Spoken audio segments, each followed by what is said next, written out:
Oui, aujourd'hui, on était là pour lancer la semaine nationale du désencombrement, du reboisement et de la propreté.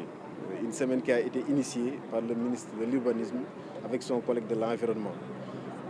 Si ça a été fait, c'est parce que le prochain Boussoub Setal qui coïncide le 4 juin est très proche de la journée mondiale de l'environnement et les deux ministres se sont accordés pour mener des opérations d'envergure dans Dakar.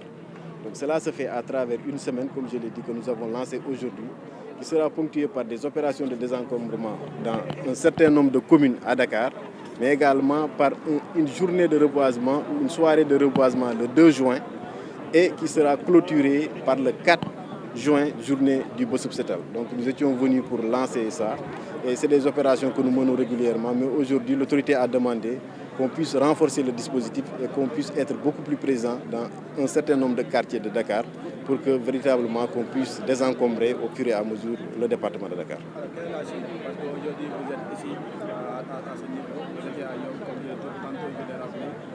Aujourd'hui, la suite, quelles sont les autres localités ciblées par cette semaine de reboisement, de déguerpissement? Donc, conformément aux instructions de l'autorité, le reboisement va concerner l'axe Malick-Sy jusqu'au rond-point de l'aéroport. Et dans ce sens, l'autorité avait donné des instructions pour que sur tout cet axe qu'on puisse intervenir. Donc aujourd'hui, on est dans les communes de Yoff et de Grand Yoff. Demain ou après-demain, on sera dans la commune des HLM.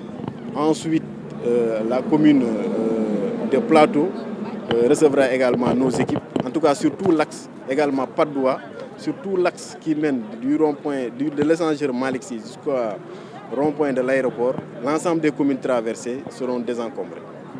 Une autre question, est-ce que les déguerpis ont reçu des sommations?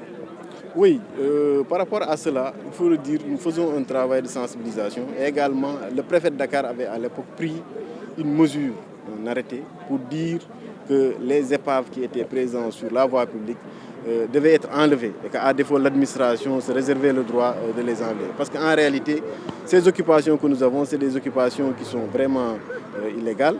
Et pour cela, je pense qu'ils n'ont pas de titre pour occuper ces espaces-là.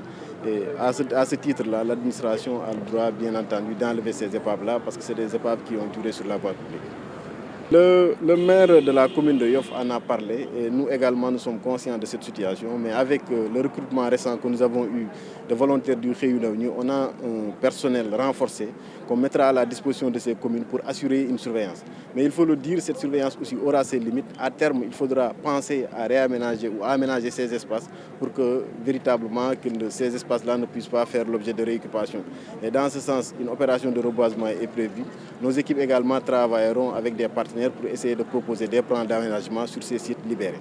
Pour revenir sur le dispositif, les éléments que vous avez employés et le matériel.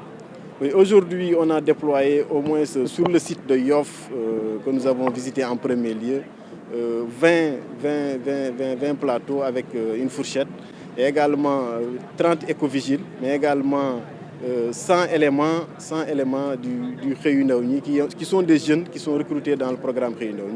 Au niveau de Grand Yoff également, 150 jeunes ont été mobilisés avec des écovigiles et au moins 15 plateaux ont été mobilisés sur ce site-là. Je l'ai dit tout à l'heure, en rapport avec les mairies, nous essaierons de travailler avec les agents envoyés pour que nous puissions renforcer ce dispositif-là. Parce qu'au niveau des mairies, comme vous le savez, c'est elles qui ont la compétence de la voirie communale. Nous essaierons de les appuyer avec le personnel Réunion que nous avons pour que véritablement ces actions soient pérennisées. Voilà, je voudrais tout d'abord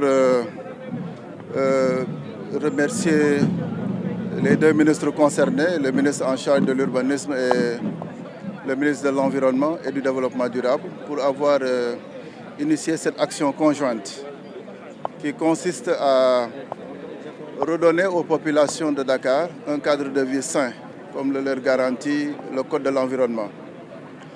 Je crois qu'on n'a pas besoin aujourd'hui d'épiloguer longtemps sur les problèmes que cause l'encombrement au niveau de Dakar. Partout, les grandes artères sont devenues aujourd'hui des ateliers à ciel ouvert. Vous avez pu le constater sur tout le parcours du stade Léopold Sédar Senghor au rond-point de Yoff. Partout, c'est des ateliers à ciel ouvert. avec tout ce que cela comporte comme conséquences en termes de dégradation de l'environnement, parce que, comme vous pouvez le constater, ces ateliers où on travaille, c'est des huiles usagées qui sont déversées. Et je crois que ça ne milite pas en faveur de l'amélioration du cadre de vie des populations de Dakar. Donc nos deux ministres ont jugé utile de mener une action conjointe à travers cette semaine de l'environnement, de la propreté et du désencombrement, pour permettre aux populations de retrouver un cadre de vie sain, mais également éviter que les espaces qui sont aujourd'hui occupés de façon anarchique par ces ateliers mécaniques, que ces espaces-là puissent être reboisés et occupés de façon à éviter demain que ces populations puissent les réoccuper et continuer à mener ces activités qui contribuent à la dégradation de l'environnement. Donc ce sont des activités qui seront menées au cours de toute une semaine parce que, comme l'a rappelé tantôt le directeur général de la propriété et du cadre de vie, il s'agit de mettre en valeur la Journée mondiale de l'environnement, qui, comme vous le savez, est célébrée tous les 5 juin de chaque année, pour informer, sensibiliser les populations sur la nécessité de préserver leur environnement, mais également poser des actions concrètes en faveur de la préservation de l'environnement et du cadre de vie des populations.